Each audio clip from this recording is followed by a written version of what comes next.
বনি ইসরায়েলের এক ব্যক্তি ছিল 99টা হত্যা করেছে। কয়টা? 99টা হত্যা করেছে। তারপর সে বুঝতে পারলো যে আমি অপরাধ করেছি, এই সব আমার ভুল হয়েছে, আমি গুনাহ করে ফেলেছি, মারাত্মক অপরাধ করেছি। এবার সে বুঝতে পারলো যে এটা আমার ভুল, ভুল থেকে ফিরে আসা দরকার। এবার সে তাওবা করলো, খাটি দিলে তাওবা করলো, আল্লাহ পাক রব্বুল আলামিনের কাছে তাওবা করলো।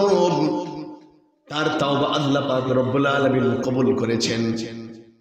এখন তার দুনিয়ার হায়াত শেষ হয়েছে, দুনিয়ার হায়াত শেষ হয়েছে।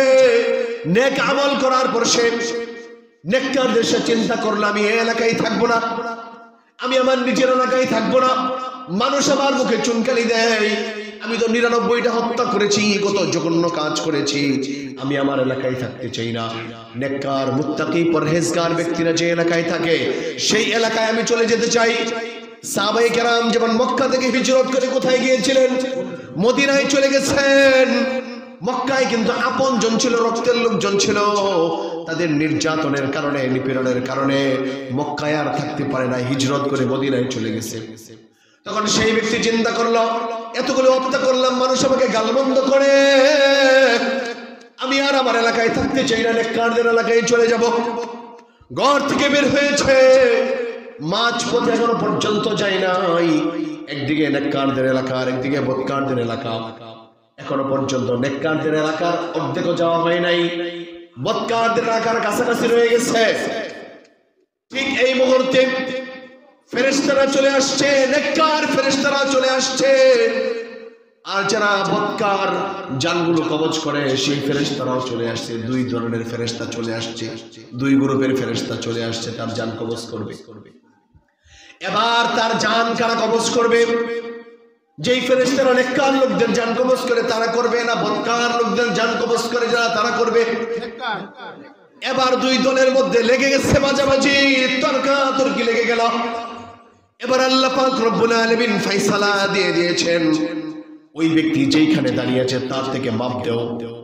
নেককারদের এলাকা যদি তার কাছাকাছি হয় তাহলে তার জান কবজ করবে নেককার লোকগুলো, নেককার ফেরেশতারা জান কবজ করবে। আর যদি বদকারদের এলাকার কাছাকাছি হয় তাহলে তার জান কবজ করবে বদকার মানুষের জান, যেই ফেরেশতারা কবজ করে তারা। এবার মাপামাপি শুরু হয়ে গেল, মাপ দেবে। এখনো পর্যন্ত কিন্তু নেককারদের কাছে যায় নাই। আল্লাহ পাক রব্বুল আলামিন তার তাওবা এতটা খুশি হয়েছে, নেককারদের এলাকাকে আল্লাহ পাক রব্বুল আলামিন বললেন, ও নেককারদের ভূমি, তুমি তার দিকে অর্ধবিগত এগিয়ে আসো। আল্লাহু আকবার কবিরা। নেককারদের ভূমিকে আল্লাহ নির্দেশ দিয়েছেন। দুইটা তো কাছাকাছি হয়ে গেল, অর্ধবিগত সামনে আসো, তাহলে বদকারদের জান যারা কবজ করে তারা জান কবজ করবে। আল্লাহর নির্দেশ পেয়ে নেককারদের এলাকার সাথে সাথে অর্ধবিগত সেই ব্যক্তির দিকে আগায় চলে আসলো। এবার মাপ দিয়েছে, মাপ দেওয়ার পর ওই ব্যক্তি যেইখানে দাঁড়ানো সেইখান থেকে নেককারদের এলাকা কাছাকাছি হয়ে যায়। এবার নেককার ফেরেশতা যারা আছে তারা তার জান কবজ করে নিয়েছে। আল্লাহু আকবার কবিরা। দেখেন আল্লাহ পাক রব্বুল আলামিন বান্দাকে ক্ষমা করার জন্য বাহানা খুঁজে, কি খুঁজে? বাহানা খুঁজে।